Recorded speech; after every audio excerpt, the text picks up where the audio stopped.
इसे लेंगे फैसलाबाद, जहां पर नून लीग रहनुमा तलाल चौधरी मीडिया से गुफ्तगू कर रहे हैं। मुस्लिम लीग नून को मिला बिजली की लोड शेडिंग का खात्मा हुआ, बिजली के मंसूबे पिछले मंसूबों से कई गुना सस्ते लगे। जिन लोगों ने 1 मेगावाट भी बिजली नहीं बनाई या जिन लोगों ने महंगे मंसूबे लगाए, जिन लोगों के रेंटल पावर के स्कैंडल्स थे, उनकी तो ना गिरफ्तारी हुई ना उनको नोटिस मिले। जिसने बिजली बनाई, जिसने सस्ती बिजली बनाई, हमने उस वक्त आके उसको नोटिस दिया जबकि उसका इलेक्शन बिल्कुल सर पे था। और वो पाकिस्तान जिसमें दहशतगर्दी में कमी हुई, वो पाकिस्तान जिसमें सीपैक जो कि एक ख्वाब था वो बनना शुरू हुआ। और ये भी सितम ज़रीफी है कि एटमी धमाका करने वाला वजीर आजम जलावतन भी होता है और अपने वालिद के जनाजे को कंधा नहीं दे सकता। और फिर जब वो मुआशी धमाका सीपैक करता है तो वो अपनी घरवाली को, अपनी ज़ौजा को जो इंतहाई बीमार है, वो उसकी बीमार पूरी नहीं कर सकता। हम क्यों नफरत के बीज बोते हैं? हम क्यों ये ख्याल नहीं करते कि पाकिस्तान की 70% मंसूबे, वो हवाई अड्डे हों, वो मोटरवेज हों, वो सीपैक हो, वो बिजली घर हों, वो पाकिस्तान का कोई बड़ा हस्पताल, वो यूनिवर्सिटीज हों, उस पे तख्ती जिस लीडर मियां मोहम्मद नवाज शरीफ की लगी, हमने उस पे एहतसाब उसका किसी करप्शन पे नहीं किया जा रहा, किसी बदअनवानी या इख्तियारात के नजायज इस्तेमाल पे नहीं किया जा रहा, बल्कि उसके अपने घर का जो हिसाब है उसे बार बार उछाल कर उसको मिलान करने की कोशिश की जा रही है। हम पहले दिन से कहते आ रहे हैं कि ये मुकदमात किसी न किसी तरह हमारी सियासत पर असर अंदाज जरूर होंगे।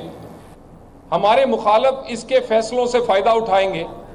हमारे मुखालिफ इन फैसलों को और इन मुकदमात को सियासी हथियार बनाकर इस्तेमाल करेंगे।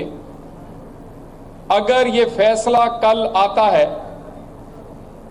तो मेरा सवाल ये है कि ये इंतखाबात पे असर अंदाज होगा, और अगर ये इंतखाबात पे असर अंदाज होता है तो क्या फेयर और फ्री इंतखाबात करवाने की जो आईनी जरूरत है, क्या वो पूरी हो पाएगी? चीफ जस्टिस साहब ने भी कहा कि वो फेयर और फ्री इंतखाबात को यकीनी बनाएंगे। इस फैसले की टाइमिंग क्या फिर एक दफा PMLN और मियां नवाज शरीफ को सियासी तौर पर हिट नहीं कर रही? क्या इस फैसले जो हैं ये चंद हफ्ते बाद नहीं हो सकते थे?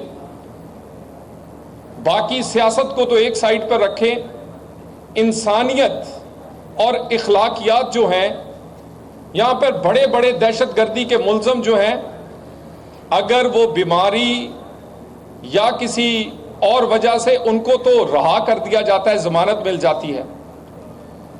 पाकिस्तान का मकबूल तरीन लीडर, साबिक वजीर आजम, जिसकी घरवाली मसनूई सांस पर जिंदा है और इस वक्त जिंदगी और मौत की कश्मकश में है, हम उसको यह भी मौका नहीं देना चाहते, उसी तरह जैसे वो अपने बाप के जनाजे को कंधा नहीं दे सका था। मेरा ख्याल है हमें फैसले करते हुए ये पहलू भी मद्देनजर रखने चाहिए, और इस फैसलों का हमारे खदशात के ऐन मुताबिक इन केसेस का फैसले की टाइमिंग बिल्कुल इंतखाबात पे असर अंदाज होने वाली और सियासत पर असर अंदाज होने वाली है। जिस PMLN का दौर और शहबाज शरीफ मोटरवे बने, ऑरेंज लेन बने, मेट्रो बने, कारपेट सड़कें बने, दानिश पब्लिक स्कूल बने, सब कुछ बना तो नून लीग के दौर में बना। दूसरे अदवार में भी बजट बनाए जाते रहे हैं, ना कोई मोटरवे बना सका, ना कोई बिजली बना सका, ना कोई सीपैक की बुनियाद रख सका, ना कोई कारपेट सड़कें दे सका, ना कोई अस्पताल दे सका। वो बजट कहां गए? वो सिंध जहां कूड़ा नहीं उठा सकते और मैट्रिक की नकल नहीं रोक सकते, वहां कितने नोटिस जारी हुए, कितनी गिरफ्तारियां हुई, कितने लोगों को पूछा गया कि सिंध का पैसा जो है वो किस समुंदर में गर्क किया या स्विस बैंकों में गया।